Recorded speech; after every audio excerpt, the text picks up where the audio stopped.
Olá, tudo bem com vocês? Faz um tempinho já que eu tô planejando essa aulinha pra gente falar um pouco sobre educação de criança, principalmente com foco na alimentação. Eu recebo muitas dúvidas, no consultório, muitos pacientes me procuram com essa queixa, né? Meu filho não come bem, meu filho não se alimenta bem, gostaria que ele comesse um pouquinho mais variado. Isso acaba sendo sempre um grande transtorno na família, né?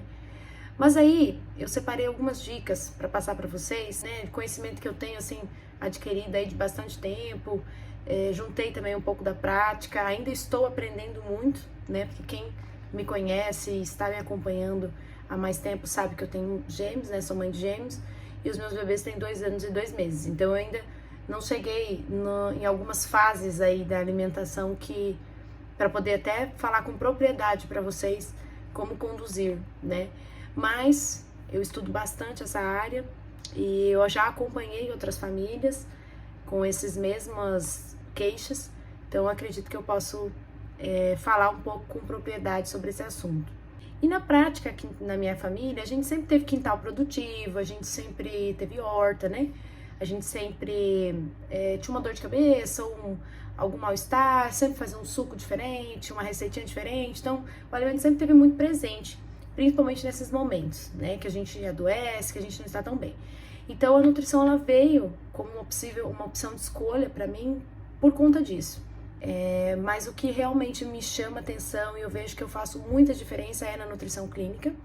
E atualmente eu tenho me dedicado, desde 2018, a trabalhar com um foco maior em nutrição materno-infantil. E agora eu vou falar um pouquinho da introdução alimentar.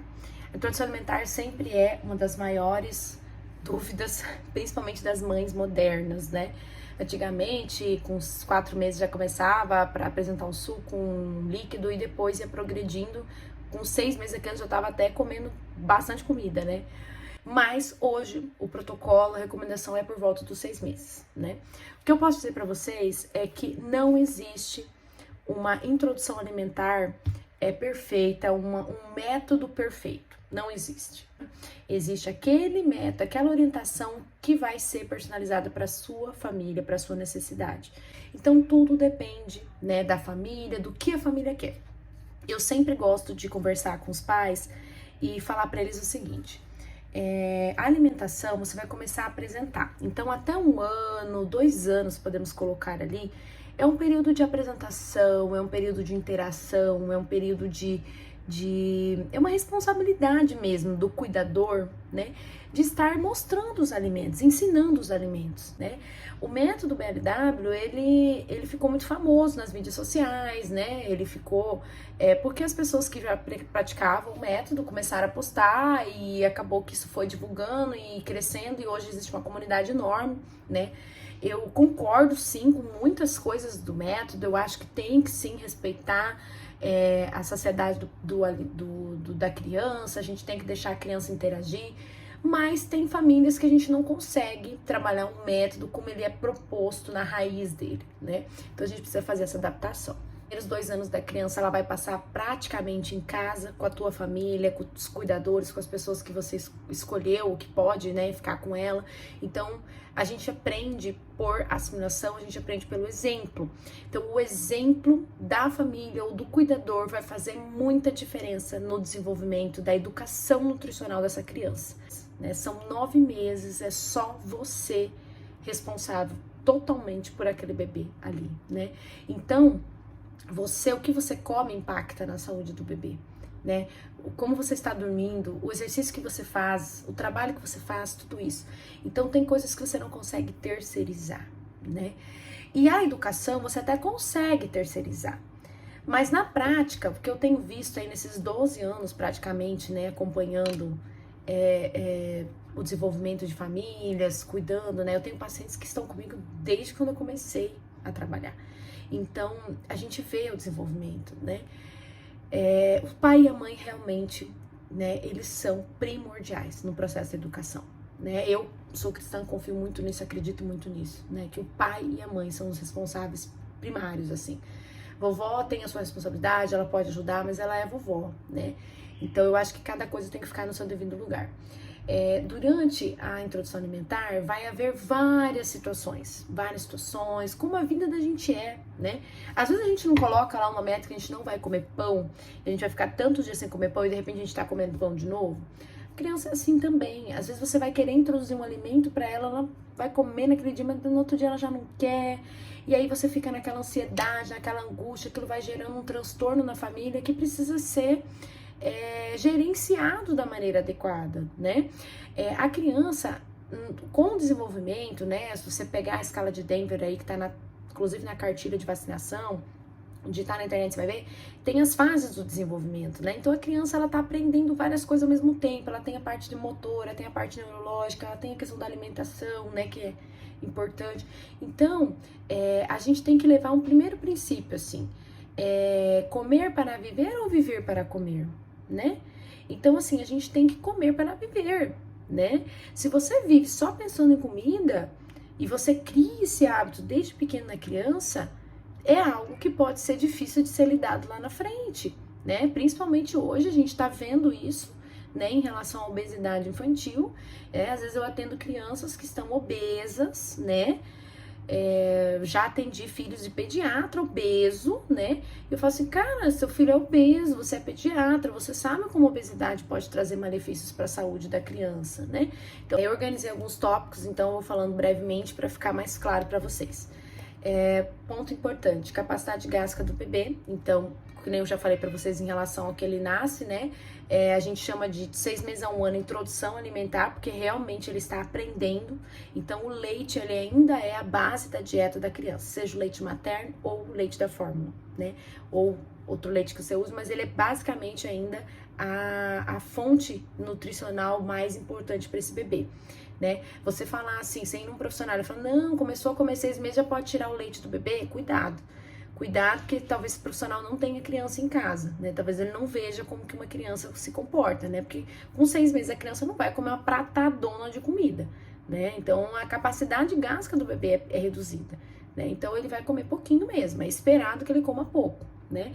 E não adianta assim, vou começar a introdução alimentar, eu vou montar aquele cardápio maravilhoso, eu vou fazer aquele, nossa, faz 5 legumes cozido, carne, aquela mesa farta.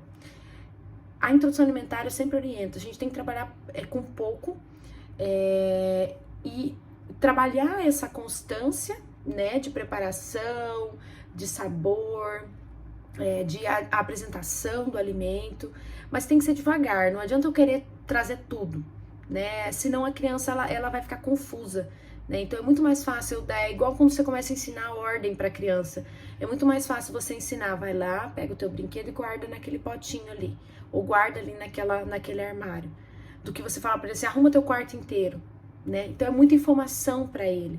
Então na introdução alimentar também. Então, algumas coisas eu discordo. A gente tem sim a necessidade de montar um cardápio nutricionalmente balanceado, mas às vezes a gente não consegue desenvolver isso com exatidão, principalmente depois de um ano, né? Então, qual é a recomendação? Até um ano, a gente vai montando esse cardápio de forma individual, a gente não mistura todos os alimentos para virar uma papa só. Mas também, se uma vez na semana você quiser fazer uma sopona desse jeito, quiser fazer um purê desse jeito, não tem problema. 1, 2 vezes na semana, não vejo problema nenhum. O que não é recomendado, o que a gente já viu os estudos, é que seja uma comida pastosa dessa forma, né? Sem você conseguir identificar sabor, identificar cor, identificar textura, sempre na alimentação dessa criança. Isso ser algo constante, né? Isso é muito perigoso. Né? É óbvio que precisa ser avaliado algumas questões para poder orientar. Tem crianças com problemas de deglutição muito sério, que às vezes a gente vai precisar trabalhar muito mais a questão do pastoso.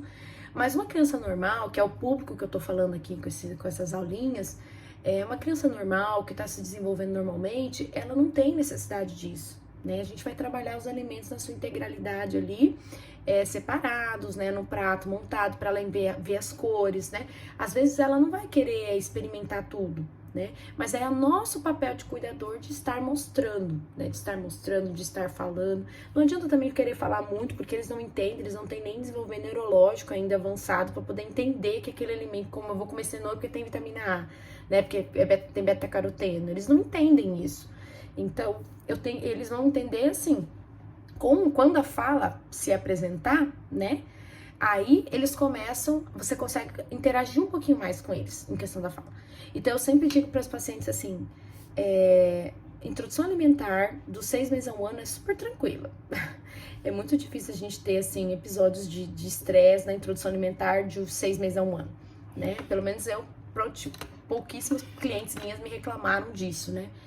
Agora, depois de 1 ano, quando a fala está presente, quando a criança começa a mostrar a sua personalidade, como quando a mãe começa a sair para trabalhar, porque depois de 1 ano já começa a rotina, né, novamente da casa, aí essa criança começa a se mostrar o temperamento dela já. Lógico que a gente não pode fechar dizer, ela é desse jeito, ela vai ser sempre assim. Não, mas ela tá mostrando um pouco mais qual é a personalidade dela.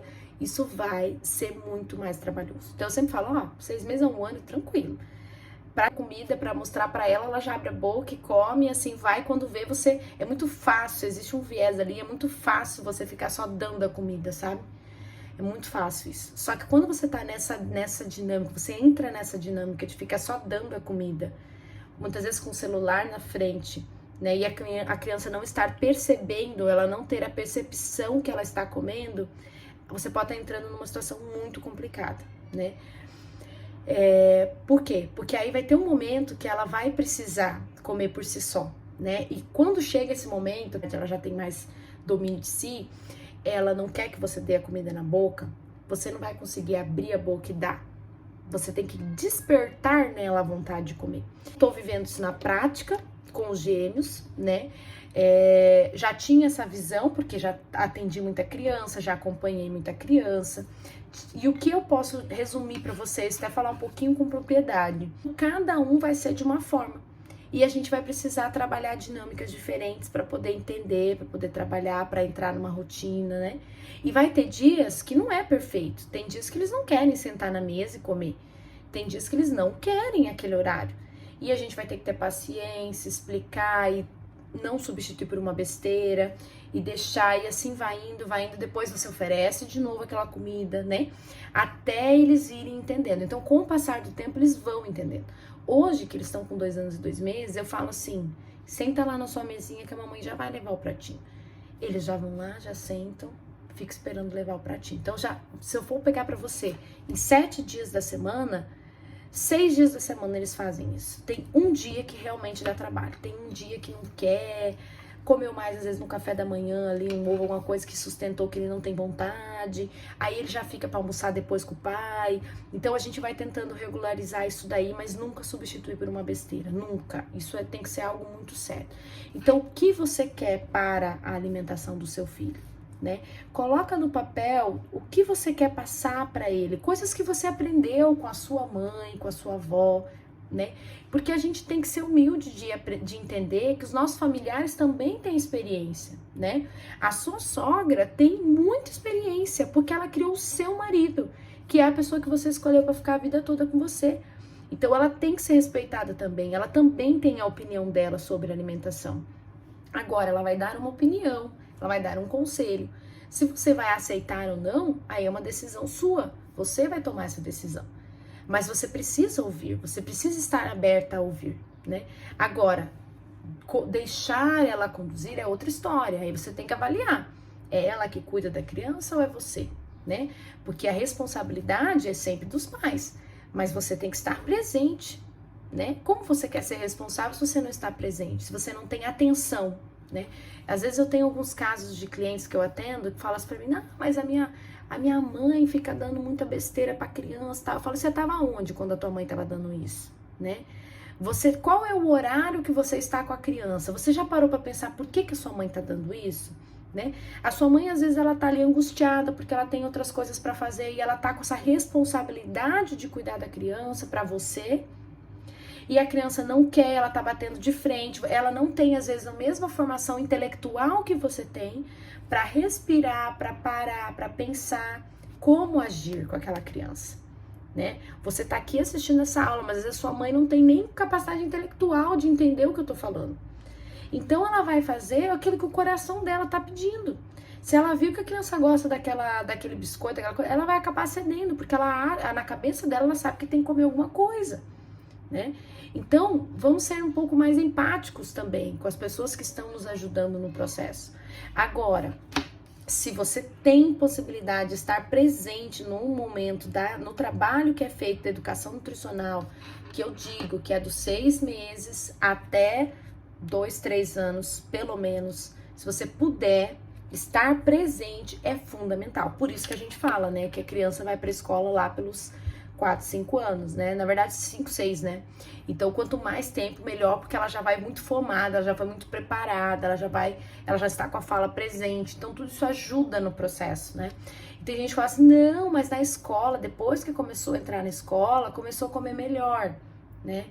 Tem que avaliar isso, tem que avaliar, porque existem muitas coisas aí relacionadas ao comer melhor, né? Eu dou consultoria em escolinhas, dou consultoria em creche, né? Eu sei como é feito. Quando tem nutricionista, realmente, o nutricionista ele vai trabalhar várias dinâmicas para estimular o consumo saudável. Mas nem sempre é tudo isso que estão te falando. Você precisa avaliar. Por que come na escola e não come em casa? Né? Será que tá comendo na escola mesmo? Então precisa ter muita atenção e parar de se enganar. Eu sei que o que eu tô falando aqui dói, né? Lógico, a verdade dói. A verdade é que vocês deveriam estar atentos, principalmente nesses momentos, né? Porque isso faz parte da educação. Mas infelizmente não pode por motivos financeiros e tal. Às vezes até poderia, mas não quer, né? Por outras questões pessoais, né? Concordo? Não. Né, eu falo que quando a gente se propõe a ser mãe, a gente precisa se dedicar integralmente nesse processo, porque vai fazer muita diferença na vida, né? Na vida e saúde da criança, desenvolvimento. E educação mesmo, porque quando a mãe está presente, o pai, as pessoas que estão estudando maternidade, elas estão realmente personalizando, né, tudo aquilo que eles estudam para os seus filhos. E dentro de uma escola não tem como isso ser personalizado. Beleza, será que comeu? Mas porque é uma professora para 15 alunos. Como que ela conseguiu monitorar que comeu tudo? Né? Ou que fez uma mastigação correta? Será que só não foi lá e foi abrindo a boca e dando? Então a gente vai ter muita atenção com isso, né? Nos horários que eu estou com ele, vai ter um horário de uma refeição em família, onde a gente vai trabalhar alguns quesitos ali, né? E isso é algo que não é feito uma vez, é constante. Precisa manter a constância. Vai ter dias que você vai se perguntar assim, meu Deus, parece que não tá dando certo, tudo que eu tô falando, todas as técnicas que a nutricionista tá me ensinando, eu monto o prato, a mesa, as coisas, eles não querem sentar, eles gritam, eles brigam, eu vou lá, eu sento com eles, eu monto meu prato junto, parece que não dá certo. De repente você vai perceber um dia, ele vai pegar aquela cenoura que ele nunca comeu, vai comer com gosto, vai te olhar e vai falar, ah, gostoso, né, quando a fala estiver presente, né. Então é muito importante a constância. A constância. Então, a alimentação saudável, ela tem que ser a base da dieta. Não importa a metodologia que você vai usar. A comida de verdade tem que ser a base, tem que estar presente, tem que estar de fácil acesso, fácil visualização para a criança. Você tem lá como colocar na prateleira da geladeira maçãs, coisas fáceis dele pegar e querer brincar e comer e mastigar? Coloque, deixe, estimule ele, né, a ter acesso, interesse pela alimentação.